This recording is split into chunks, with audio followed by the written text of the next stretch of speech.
যে কোনো মূল্যে আগামী বিএনপি সরকার দুর্নীতির টুটি চেপে ধরবে।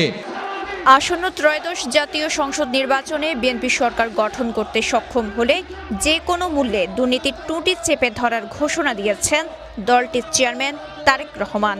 দুর্নীতি যেই করুক, দুর্নীতি যারাই করুক, তাদের বিরুদ্ধে দেশের আইন একইভাবে প্রযোজ্য হবে। এই দুটি হচ্ছে আমাদের কমিটমেন্ট এই দেশের মানুষের কাছে।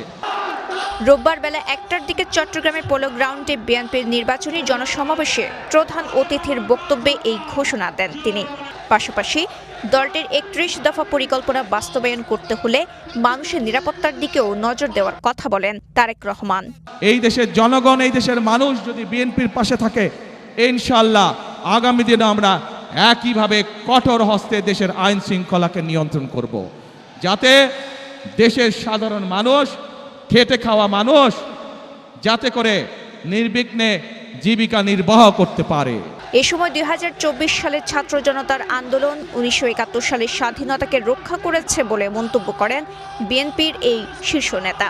এছাড়াও সমাবেশে চট্টগ্রাম সহ গোটা দেশের মানুষের জন্য নিরাপদ বাণিজ্যিক পরিবেশ সৃষ্টি, শিক্ষার বিভিন্ন স্তরে পরিবর্তন, স্বাবলম্বী করতে নারীদের হাতে হাতে ফ্যামিলি কার্ড পৌঁছে দেওয়া, দ্রব্যমূল্যের ঊর্ধ্বগতির লাগাম টেনে ধরা, কৃষি উৎপাদন বাড়াতে কৃষকদের হাতে হাতে কৃষক কার্ড পৌঁছে দেওয়া, জলাবদ্ধতা দূর করতে খাল কাটা কর্মসূচি সহ নানা পরিকল্পনার কথা তুলে ধরেন তিনি। ইনশাআল্লাহ বিএনপি সরকারের গঠনে সক্ষম হলে পরে আমরা এই ইপিজেড এর সংখ্যা বৃদ্ধি করব।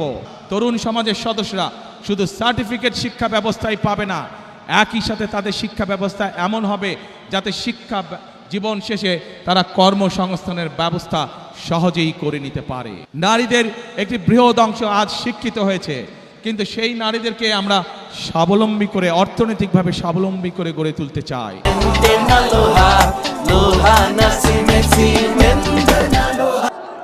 অবশ্য পরিকল্পনা তুলে ধরার পাশাপাশি তা বাস্তবায়ন কৌশলও তুলে ধরেন তারেক রহমান। দুর্নীতি ও জননিরাপত্তা বিঘ্নিত করে আগামীর বিএনপি সরকারের পরিকল্পনা বাস্তবায়নে কেউ বাধাগ্রস্ত করলে কঠোর হস্তে দমনের হুঁশিয়ারি দেন তিনি। অপরাধের পরিচয় কোনো দল দিয়ে নয়, অপরাধের পরিচয় সে আইনের দৃষ্টিতে অপরাধী। এর আগে রোববার বেলা 12টা 23 মিনিটে বিশেষায়িত বাস যোগে সভাস্থলে পৌঁছেন বিএনপি চেয়ারম্যান।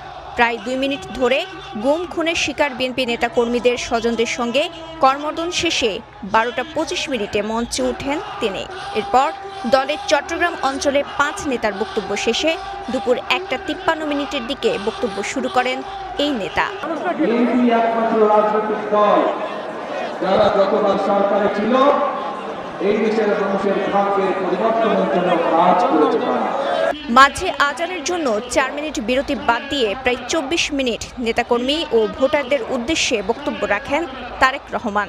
বক্তব্য শেষে পার্বত্য চট্টগ্রাম অঞ্চলের বিভিন্ন আসনে ধানের শীষে 23 জন প্রার্থীকে পাশে দাঁড় করিয়ে ভোট প্রার্থনা করেন তিনি।